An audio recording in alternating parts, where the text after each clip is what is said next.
సభాధ్యక్షులు తెలంగాణ క్రాంతిదల్ పృథ్వీరాజ్ అన్న గారికి, మీడియా మిత్రులకు, అదేవిధంగా మిగతా పెద్దలందరికీ కూడా జై తెలంగాణ. గత సంవత్సరం నుంచి ఇప్పటి వరకు జరిగినటువంటి ఈ గో బ్యాక్ మార్వాడి మూమెంట్ అంటే ఉద్యమం అంటే ఎప్పటికి 24 గంటలు రోడ్ల మీదకి వచ్చి మనం లొల్లి చేసుడే కాదు. అనేక సమస్యలు వచ్చినాయి. వాళ్ళ వల్ల దెబ్బతిన్న వాళ్ళు కావచ్చు, సమస్యలకు ఇబ్బందులకు గురైన వాళ్ళు కావచ్చు, వివిధ ప్రాంతాల లోపల, వరంగల్ లోపల, అదేవిధంగా అమన్గల్ లోపల, ఇంతకుముందు అనేకనట్టు స్టేషన్ కన్పూర్ లోపల అనేక ప్రాంతాల లోపల సమస్యలు ఉత్పన్నమైనప్పుడు ఇక్కడ ఉన్నటువంటి మీడియా మిత్రులు కావచ్చు, తొలివెలుగు రగన్న, అదేవిధంగా మన కాలోజీ టీవీ దాసరి శ్రీనివాస్ అన్న, ప్లస్ టీవీ నగేష్ అన్న, ఇట్లా మొత్తం మీడియా మిత్రులు అందరూ కలిసి పృథ్వీరాజన్నతో సహా అందరూ కలిసిపోయి అక్కడ ఉన్నటువంటి సమస్యను పరిష్కరించారు. ఇది ఒక స్వరూపం, ఇది పోరాటం యొక్క స్వరూపం. కాకపోతే ఇందులో మనం చాలా నిశితంగా పరిశీలించినటువంటి అంశాలు, చాప కింద నీరు లెక్క ఈరోజు వృత్తుల్లోపటికి మాల్వాడి అనేటటువంటి ఒక గ్రామం నుంచి వచ్చినటువంటి ఆ కమ్యూనిటీ, అది కూడా అక్కడ అగ్రవర్ణ వైశ్య కమ్యూనిటీ ఇక్కడికి వచ్చి అన్ని వృత్తుల్లోపట ప్రవేశించింది. చాలా నెమ్మదిగా ప్రవేశించింది. ఈరోజు అంటారు మీరంతా వేర్పాటువాదులు, ఇక్కడ కూర్చున్నటువంటి వ్యక్తులందరినీ, మాట్లాడే వాళ్ళందరినీ కూడా పాటలు మాట్లాడినా మీరంతా వేర్పాటువాదులు, ఎక్కడ పని లేదనేటటువంటి విషయాన్ని బాగా మాట్లాడుతున్నారు, కామెంట్స్లలో మెన్షన్ చేస్తూ ఉన్నారు. ఎవరు వేర్పాటువాదులు? మార్వాడీల మీద ఆ రోజు ఉద్యమం చేయడంతోనే వాళ్లకు రక్షణ ఇవ్వడానికి, రక్షణ కల్పించడానికి, వాళ్ళ తరపున మాట్లాడడానికి బీఆర్ఎస్ పార్టీ వచ్చింది. వాళ్ళ తరపున మాట్లాడడానికి కాంగ్రెస్ పార్టీ మహేష్ గౌడ్ వచ్చిండు. ఇక బీజేపీ అయితే మార్వాడులకు మాకు తేడా లేదనేటువంటి విధంగా కేంద్ర మంత్రుల దగ్గర నుంచి మొదలు పెడితే ప్రతి ఒక్కరూ వాళ్ళను ఇట్లా సంకనెక్కించుకొని వచ్చి మరీ మాట్లాడారు. అంటే అదే అంతకుముందు అక్కడ మన మిర్యాలగూడ ప్రణయ్ హత్య కేసు లోపల కూడా అట్లా వాళ్ళు తప్పు చేసినప్పుడు మరి తప్పు చేసిరని మాట్లాడడానికి ఎవరు రాలేదు, చంపిరని మాట్లాడడానికి ఎవరు రాలేదు. కంచెయలయ్య సార్ పుస్తకం రాస్తే మాత్రం ఆయన మీద దాడికి వచ్చేసారు. అంటే ఎవరి తరపున ఉన్నది ప్రభుత్వం కానీ, రాజకీయ పార్టీలు కానీ, ఏ వర్గాల తరపున ఉన్నాయి అనేటివి ఒకసారి మనం ఆలోచించాలి. ఎందుకంటే మనం ఇక్కడ ఉద్యమం, పోరాటం అందరినీ కూడగట్టుకొని, అన్ని వర్గాల ప్రజల్ని, నష్టపోయినటువంటి వర్గాల ప్రజల్ని కూడగట్టుకొని మనం ఉద్యమం చేస్తాం. కానీ ఎక్కడి నుంచి ఆ మార్పు రావాలి, ఎవరిని కదిలించాలి? అది కదిలించవలసింది ప్రభుత్వాన్ని. ప్రభుత్వం చేతిలోపట ఉన్నది. ఎందుకంటే తెలంగాణ వస్తే తెలంగాణ ఆకాంక్షలు నెరవేరాలి, తెలంగాణ ప్రజల అమరవీరుల యొక్క ఆశయాలు నెరవేరాలి అని చెప్పనంటే అది ఎవరి చేతులలో ఉండాలి? అది ఎవరైతే ప్రభుత్వాన్ని ఏర్పాటు చేస్తున్నారో వాళ్ళ చేతులలో ఉంటుంది. పాలసీ మేకర్స్ ఎవరైతే ఉన్నారో వాళ్ళ చేతులలో కదా ఉంటుంది. అక్కడి నుంచి మొదలు కావాలి. కానీ తెలంగాణ వచ్చినాక ఏమైంది? సేవల రంగం, నేను గతంలో కూడా చాలాసార్లు చెప్పిన అనేక వేదికల మీద, సేవల రంగం లోపట, ఉత్పత్తి సేవల రంగం లోపట గ్రామీణ ఆర్థిక వ్యవస్థ నుంచి మొదలు పెట్టుకొని చూసుకుంటే దాదాపు 15 నుంచి 30% ఆర్థిక వ్యవస్థ ఎవరు ఆక్యుపై చేసుకున్నారంటే ఇక్కడ కేవలం 4-5 లక్షల మంది ఉన్నటువంటి మార్వాడీలు ఆక్యుపై చేసుకున్నారు. ఎట్లా ఆక్యుపై చేసుకోగలిగారు? తెలంగాణ వచ్చిన తర్వాత కూడా ఎవరు తలుపు తెరిస్తే, ఎవరు రమ్మంటే వచ్చిర్రు, ఎవరు దొంగలు? ప్రాంతపోడే దొంగ, ప్రాంతపోడే దానికి అవకాశం ఇచ్చిండు. మీరు ఒకసారి బాగా గమనించుకోండి. సినిమా వాళ్ళు ఉన్నారు, అస్సలు బాధపడనటువంటి కమ్యూనిటీలు కొన్ని ఉన్నాయి, సినిమా రంగము, ఈ మార్వాడి రంగము. ఎందుకంటే సినిమా రంగంలో ఒకసారి ఎవరికి మీరు చూస్తే ఎంత లాయల్గా ఉన్నది కేసీఆర్ ప్రభుత్వం, ఎంత లాయల్టీగా ఉన్నది ఈరోజు రేవంత్ రెడ్డి ప్రభుత్వం. ఆ రోజు అల్లు అర్జున్ విషయం లోపల ఏదో చేస్తాడని చెప్పి మీకు సినిమా వాళ్ళ కోసం ప్రత్యేక చట్టాలు దేవన్నా అని చెప్పి కారడ్డం మాటలు మాట్లాడినటువంటి రేవంత్ రెడ్డి తర్వాత వాళ్ళు టికెట్ రేట్లు పెంచుకోవడానికి ఆయన జీవో ఇష్యూ చేసే పరిస్థితికి వచ్చింది. అంటే ఎక్కడ ఉన్నాం మనము? ఈరోజు వేర్పాటువాది అని చెప్పి మాట్లాడుతూ ఉన్నారు. ఎవడు వేర్పాటువాది? ధర్మేంద్ర ప్రధాన్, మొన్న రాజీనామా చేసినటువంటి కేంద్ర విద్యాశాఖ మంత్రి ధర్మేంద్ర ప్రధాన్, ఆయన ఎక్కడో కాడ ఒక ధర్నా, ఒక లొల్లేదో చేస్తూ ఉంటే ఆంధ్రకు సంబంధించినటువంటి ఒక మీడియా మిత్రుడు పోయి మైక్ ముంగడ పెట్టి మాట్లాడరు అని చెప్పనంటే నేను ఆంధ్రులతోటి ఓన్లీ ఒడిశా వాళ్ళతోటే మాట్లాడతా, go back Andhra, go back Andhra, go back Telugu అని చెప్పి మాట్లాడినోడు ధర్మేంద్ర ప్రధాన్. ఉత్తరాది భరత జనని జిందాబాద్ అని చెప్పినోడు ధర్మేంద్ర ప్రధాన్. ఎవడ్రా భయ్ ఏర్పాటువాదులు? మేమా? ఇక్కడ మేము ఎవరిని వ్యతిరేకించలేం. మా ప్రాంతపు అస్తిత్వము, మా ఆకాంక్షలు, మా ఉద్యమ ఆకాంక్షలు, మా తెలంగాణ అమరవీరుల యొక్క ఆకాంక్షలు ఏవైతే ఉన్నాయో, ఎందుకు చచ్చిపోయారు, ఎందుకు ఉద్యమం జరిగింది, ఉద్యమం జరిగినటువంటి ఘటనను మీరు మర్చిపోతా ఉన్నారా? ప్రజల్ని తెలంగాణ లోపల ఉండి ఇవన్నీ అవసరమా అని చెప్పి ఇట్లా ఇష్టం వచ్చినట్టు మాట్లాడేటటువంటి తెలివి తక్కువ మాటలు మాట్లాడేటటువంటి వ్యక్తులకు ఒక ప్రశ్న, ఎందుకు ఉద్యమం చేసినాం? మన రాష్ట్రంలో మనం బ్రతుకుతానం అని చెప్పనట్టు ఇదేనా బ్రతుకు? విశ్వకర్మల గురించి నేను చెప్తా, సంస్కృతి మీద ఎట్లా దాడి జరిగిందో. చిన్నప్పుడు మేము చూసేటోళ్ళం, మా నాన్న మట్టెలు పుస్తలు చేస్తే ఎవరైతే చేపించుకున్నారో, పెండ్లైతేనే కదా చేపించుకునేది మట్టెలు పుస్తలు, వాళ్ళందరూ కూడా సప్రుతోటి ఎదుర్కొని వచ్చి బియ్యము కూరగాయలు ఇచ్చి చాలా గౌరవప్రదంగా మట్టెలు పుస్తలు తీసుకొని పోయేటోళ్ళు. ఈ సంస్కృతి ఈరోజు గ్రామాల లోపల ఉన్నదా? ఎక్కడన్నా కాబట్టి ఇప్పుడు అసలు నేను చెప్పిన విషయం చాలామంది జనజీవత కూడా తెలిసి ఉండదు. ఈ సంస్కృతి లేదు. పరస్పర ఆధారితమైనటువంటి గ్రామీణ ఆర్థిక వ్యవస్థ లోపల అత్యంత దారుణమైనటువంటి ఒక ఆక్యుపేషన్ అనేది జరిగింది. ఆక్రమణ జరిగింది, దురాక్రమణ జరిగింది, సంస్కృతి నశించింది. ఒకరినొకరు గౌరవించుకునేటోళ్ళు, ఆ సంస్కృతి నశించింది. ఒకరికొకరు సహాయపడేటోళ్ళు, ఆ సంస్కృతి నశింపజేసిర్రు.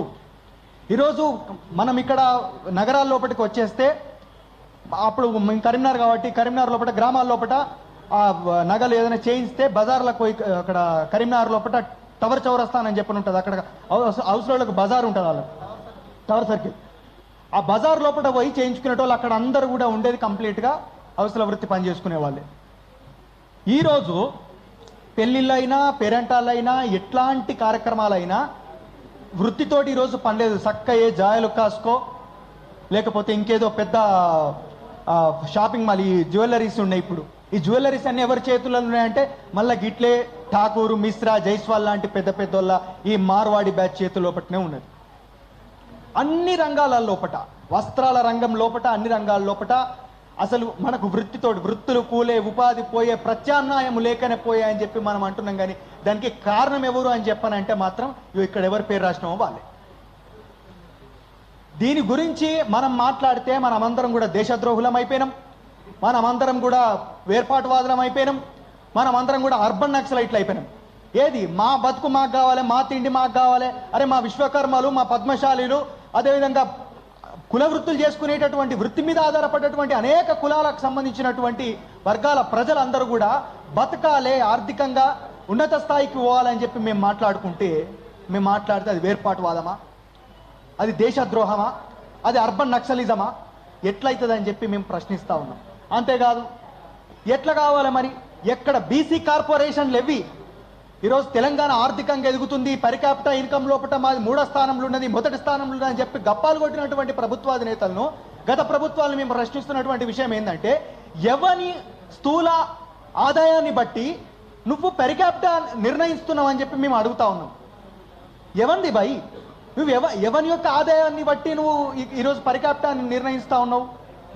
ఇక్కడ మొత్తం ఉన్నటువంటి బీసీ, ఎస్సీ, ఎస్టీ సామాజిక వర్గాలకు సంబంధించినటువంటి ప్రజలు ఎవరైతే ఉన్నారో వాళ్ళ ఆదాయాలను బట్టి నువ్వు పర్ క్యాపిటల్ నిర్ణయించేది, లేకపోతే నీ చుట్టుపక్కలంగా నీ ఆదరణతోటి పెరిగినటువంటి కమ్యూనిటీలు సంపాదించుకున్నటువంటి సంపాదనతోటి నువ్వు పర్ క్యాపిటల్ ఇన్కమ్ చూపెడతానవా? దేన్ని చూపెడతా ఉన్నావు? ఈరోజు బీసీ కార్పొరేషన్ లోన్స్ వస్తే అనేక మంది ఏదో చిన్న చిన్న ఉపాధి ఆదాయ మార్గాలు వెతుక్కుంటారని చెప్పని అనుకుంటే, బీసీ కార్పొరేషన్ లోన్స్ను అసలు బీసీలను కానీ, ఎస్సీలను కానీ, ఎస్టీలను కానీ ఆర్థికంగా ఎదగనివ్వకుండా తుంగలకు దక్కిండి కేసీఆర్. దాన్ని కంటిన్యూ చేసింది రేవంత్ రెడ్డి. ఈరోజు బీసీ కార్పొరేషన్లు లేవు, ఉత్పత్తి ఆదాయ మార్గాలు లేవు, వృత్తులు నశించిపోయినాయి. అరే అందరు వచ్చి ఇక్కడ పెద్ద పెద్దోళ్ళు మంచిగా వయసు పెరిగినటువంటి వ్యక్తులు కూడా కంప్లీట్గా గ్రామాల నుంచి వలస వచ్చి ఇక్కడ వాళ్ళు స్విగ్గీ, జొమాటో అనుకుంటా, ర్యాపిడోలు అనుకుంటా ఎండనక వాననక తిరుగుతారు. వృత్తులు ఇడిచిపెట్టి, పొలాలు ఇడిచిపెట్టి, అన్ని ఇడిచిపెట్టచ్చు ఇక్కడ. ఎందుకు అట్లాంటి పరిస్థితులు వచ్చినాయి? ఆర్థిక సమానత్వం ఎన్నడు వస్తుంది ఇంకా బీసీ, ఎస్సీ, ఎస్టీ సామాజిక వర్గాలకు? ఎన్నడు మనం ఎదుగుతాం? ఇంతకుముందు అన్నారు మార్వాడోనికి వాని వర్గమే 5 అవకాశాలు ఇస్తుంది, 6వసారి డిజాల్వ్ చేస్తుందని చెప్పి. ఈరోజు మనందరం ఖచ్చితంగా ఒకటి కావాలి మరి, బీసీ, ఎస్సీ, ఎస్టీ సామాజిక వర్గాలు. ప్రభుత్వాలు మనల్ని ఆదరిస్తలేవు, ప్రభుత్వాల ఆదాయ మార్గాలు చూపెడతలేవు, ఉపాధి చూపెడతలేదు. ఉపాధి చూపెట్టడం అంటే 100 రోజుల పనికి ఓడు కాదు రేవంత్ రెడ్డి. ఉపాధి చూపెట్టడం అంటే నువ్వు ఖచ్చితంగా ఓ లోన్స్ ఇచ్చో, ఒక వ్యాపారం పెట్టుకోవడానికి అవకాశం కల్పించే విధంగా నీ యొక్క ప్రణాళికల్ని రచించడం, ఆర్థిక ప్రణాళికల్ని రచించడం. నువ్వు ఆడ ఫార్మా సిటీ వేస్తా, లేకపోతే ఫ్యూచర్ సిటీ కడతా. అరే ఇక్కడ పుట్టిన వాళ్ళకి ఫ్యూచరే లేదు, ఇంకా నిరుద్యోగుల్ని పొట్టు పోలీసులతో కొట్టిద్దామని ప్లాన్ వేసినాం ఇప్పటిదాకానే. మేము ఇంతకుముందు మీ మీడియా ద్వారా ప్రజలకు చెప్పదలుచుకున్నటువంటి విషయం, చాలా దౌర్జన్యం చేసే ప్రయత్నం చేశారు పోలీసులు. పృథ్వీరాజన్న రాకపోతే ఇక్కడ లాఠీ చార్జ్ అవు, మీడియా మిత్రుల మీద లాఠీ చార్జ్ అవు. అడగద్దా నిరుద్యోగులు? ఇంకెంతకాలం నాన్స్తారని చెప్పి ప్రభుత్వాలను ప్రశ్నిస్తా ఉన్నాం. కాబట్టి పాలసీ మేకింగ్ లోపల మనం భాగస్వామ్యం అయితేనే తప్పించి మార్పు రాదు. అంతకు మించినటువంటి మార్గం లేదు. ఉద్యమాలు చేయాలి, ఉద్యమాలు నడవాలి. నిరంతర నీటి నదీ ప్రవాహం లాంటి ఉద్యమం చేస్తా అంటేనే చైతన్యం అనేది పుడుతుంది. ఆ చైతన్య శక్తిని రాజకీయ శక్తి తీసుకొని వచ్చి మార్పుకు మనం సిద్ధంగా ముంగటికి పోయే ప్రయత్నం చేయవలసింది. అట్లా చేస్తే మాత్రమే ఈరోజు మార్పు సాధ్యమవుతుంది. తెలంగాణ లోపల ప్రాణాలు కోల్పోయినటువంటి బీసీ ఎస్సీ ఎస్టీ సామాజిక వర్గాల నుంచి వచ్చి వాళ్ళ ప్రాణాలని భావి తరాల కోసం త్యాగం చేసినటువంటి అనేక మంది పోరాట యోధుల, అమర యోధుల యొక్క, అమర వీరుల యొక్క ఆకాంక్షలు, ఆశయాలు నెరవేరాలంటే ఈ యొక్క స్టాండ్ మీద మన అందరం నిలబడాల్సిందే. బాధితులు, ఇంతకుముందు విమలక్క గారు చెప్పినట్టు బాధితులు మాట్లాడాలి. ఎవరైతే మార్వాడీల వల్ల గ్రామాల లోపల నష్టపోయినటువంటి సామాజిక వర్గాలు ఉన్నాయో వాళ్ళందరూ మీడియా ముంగటికి వచ్చి మాట్లాడు. ఇది వేదికనే కదా. ఈ వేదిక లోపల మేమే ఎందుకు మాట్లాడాలి? మీరు వచ్చి మాట్లాడుర్రి, దుఃఖపడ్డోళ్ళు మాట్లాడుర్రి, గాయపడ్డోళ్ళు మాట్లాడుర్రి, ఏడ్చేటోళ్ళు మాట్లాడుర్రి, బతుకులు కూలిపోయిన వాళ్ళు మాట్లాడుర్రి. అప్పుడు ప్రజలు వింటారు కదా, అప్పుడు ఉద్యమం కదులుతుంది కదా. ఇప్పుడు మేము వరితే ఇట్లా వరుతారు వీళ్ళని చెప్పి మనం ఒక పేరు వేసిరు, వేసుకోరు. మేము ఇంకా వరుతాం, ఇంకా మాట్లాడతాం, ఇంకా పాటలు రాస్తాం, ఇంకా గర్జిస్తాం, ఇంకా గట్టిగా మాట్లాడతాం. కాకపోతే ఎవరైతే బాధపడుతున్నారో, ఎవరు ఇబ్బందులు ఎదుర్కొంటున్నారో, కేవలం not only go back Marwadi కాదు, మొత్తం అన్ని విషయాల లోపల ప్రభుత్వం చేస్తున్నటువంటి అరాచకాల లోపల, చూపిస్తున్నటువంటి నిర్లక్ష్యం లోపల బాధితులైనటువంటి ప్రతి ఒక్కరూ ముంగడికి రండి. అందరం కలిసి పోరాటం చేద్దాం, మన యొక్క హక్కుల్ని సాధించుకుందాం. ఖచ్చితంగా రచయితలను ఆహ్వానించండి అని చెప్పి ఇంతకు ముందు ఒక ప్రతిపాదన కూడా జయదీర్ తిరుమల సార్ చేసిండ్రు. రచయితలు ఎవరైతే ఉన్నారో పార్టీలకు ఈరోజు కొంచెం అక్కడ పార్టీలు ఇచ్చేటటువంటి వాళ్ళు ఆదరిస్తున్నారు కదా అని చెప్పి అక్కడికి వెళ్ళినటువంటి వాళ్ళు ఉన్నారు. వాళ్ళకు కూడా ఓపెన్ ఆఫర్ ఇచ్చినామని చెప్పి పృథ్వీరాజ్ అని చెప్పిండు. ఓపెన్ ఆఫర్ ఇచ్చినా ఇవ్వకున్నా మీ బాధ్యత, రచయితలు ఎవరైనా ఉన్నారంటే మీ సామాజిక బాధ్యత, మీరు ఖచ్చితంగా రావాల్సిందే, రాయవలసిందే. తెలంగాణ చరిత్ర లోపట మీ యొక్క పేర్లు ఖచ్చితంగా పేజీ లోపల ఎక్కవలసిందే. కాబట్టి దయచేసి రచయితలైనా ఎవరైనా సరే, గాయకులైనా సరే, మీ యొక్క ప్రాంతం యొక్క అస్తిత్వం మీద మీకు గౌరవం ఉంటే రండి, రాయండి, పాడండి, హక్కుల్ని సాధించండి. జై తెలంగాణ. Thank you.